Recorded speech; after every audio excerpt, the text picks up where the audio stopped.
Alors, nous sommes sur les hauteurs de la montagne Saint-Pierre. Nous allons sur Maastricht. On a un peu dévié de la route, on va y arriver. En Maastricht, c'est une ville aussi très particulière et il y a quelqu'un qui l'a bien compris. C'est un type pour qui tout planait. Alors moi ici je suis dans mon élément, hein, c'est le VTT, les grottes, ça plane pour moi. Et bien ça plane pour moi, c'était Plastic Bertrand, et Plastic Bertrand c'était un Belge aussi. Ça plane pour moi.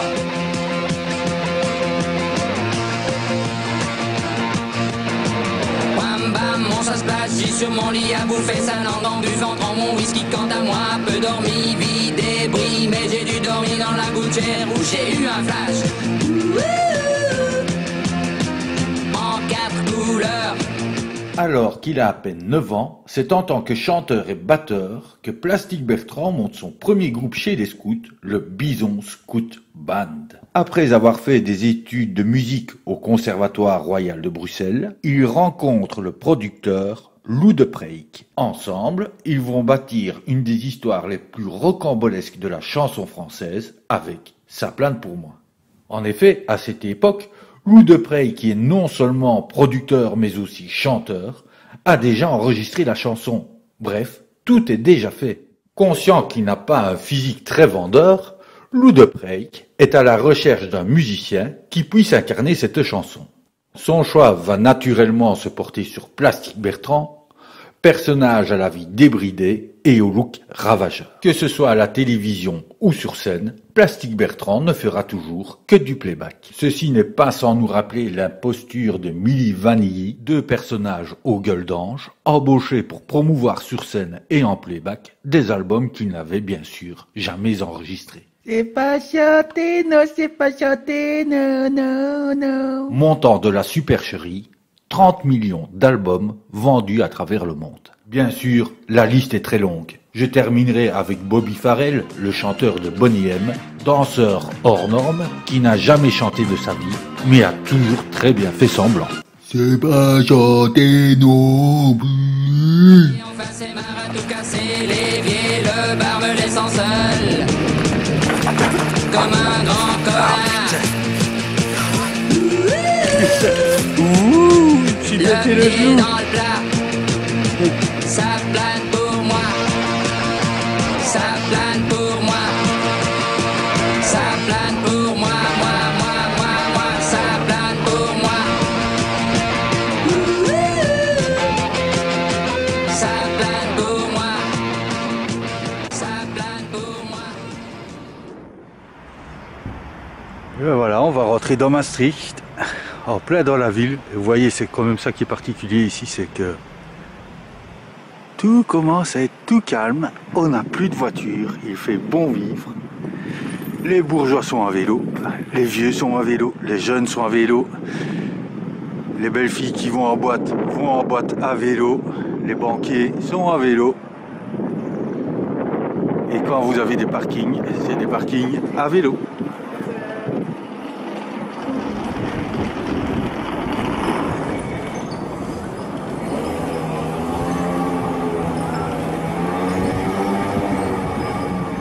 Derrière moi, ce que vous avez, c'est des statues typiques ici.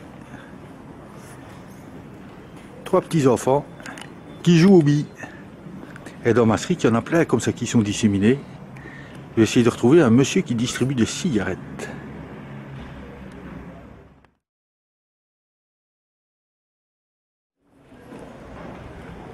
Ah, ça c'est pas mal, c'est un vélo en bois.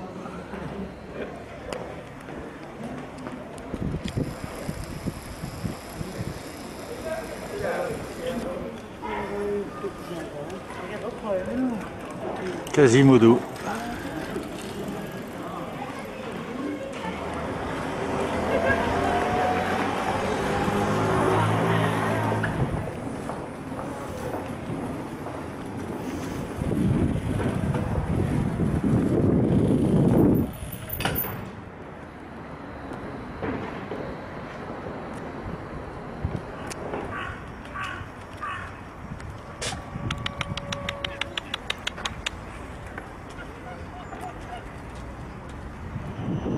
Les musiciens.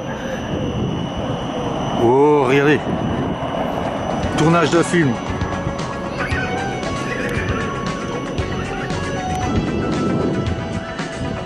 vu, il y a les caméramans.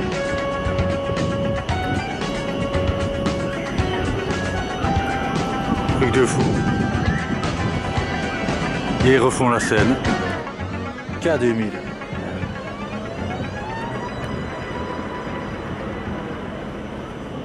Moi j'étais venu vous montrer les musiciens. Le voilà.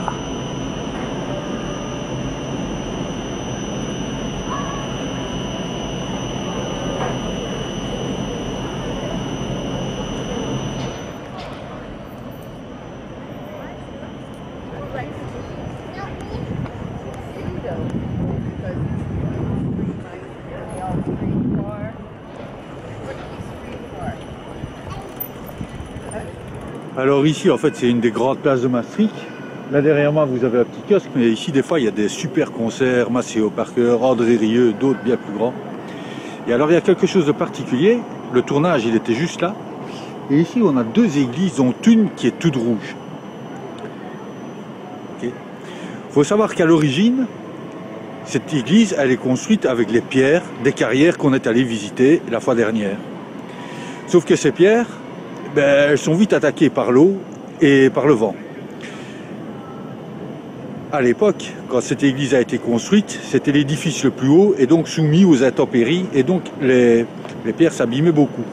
Donc comment est-ce qu'ils faisaient? Ils mettaient de l'enduit dessus, de l'enduit rouge pour solidifier en quelque sorte la pierre.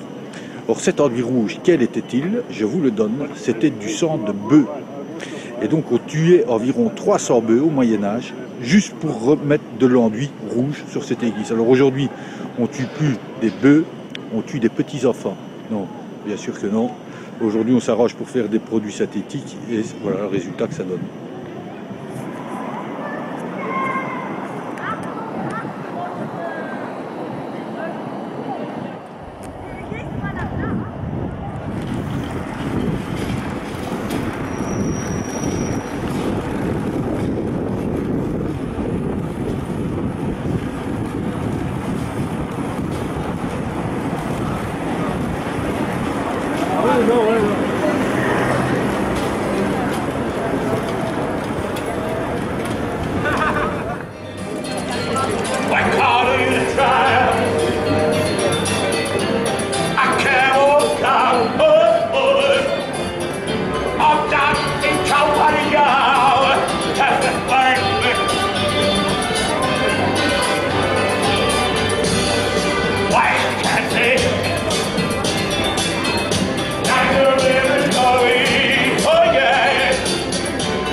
Alors ça c'est pas mal, c'est un bateau qui va passer et on remonte le pont, mais on peut quand même passer sur le pont.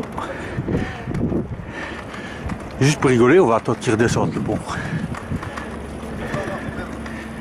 Derrière moi, pendant le temps que le deuxième bateau passe, on a le grand bâtiment tout derrière, c'est là où a été signé le traité de Maastricht.